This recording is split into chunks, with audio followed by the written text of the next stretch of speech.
बिस्मिल्लाहिर्रहमानिर्रहीम। अस्सलाम वालेकुम नाज़रीन। आप देख रहे हैं हमारा यूट्यूब चैनल करीम तिब्बे ईमानी और मैं हूँ आपका मेज़बान हकीम हबीबुल्लाह। हमारे चैनल को सब्सक्राइब करें, लाइक करें और आगे शेयर करें ताकि हमारी हौसला अफजाई हो सके। मोहतरम नाज़रीन, आज मैं पेचश, इसहाल और संगरेनी के बारे में बात कर रहा हूँ। ये बड़ी संगरेनी बड़ी मुझी तकलीफ़ है। ये आंतों में हल्के हल्के ज़ख्म हो जाते हैं जो खुर्दबीन से नज़र आते हैं। तो ये इसकी अलामत ये होती है कि ये जब भी खाना खाएं पखाना आ जाता है। तो ये जिस्म को कमज़ोर कर देती है, आसाब कमज़ोर हो जाती हैं, दिमाग, बीनाई सब कमज़ोर हो जाती है। तो इसके लिए ये नुस्खा पेश कर रहा हूँ, तो ये आप बनाएं और दुआ में याद रखें। बेलगरी, सौंफ, छिलका इसबगोल और चीनी। बेलगरी, सौंफ, छिलका इसबगोल और चीनी बराबर वजन लेकर बारीक कर लें।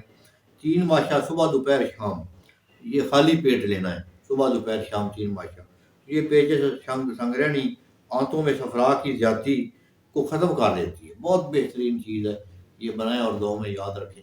अस्सलाम वालेकुम।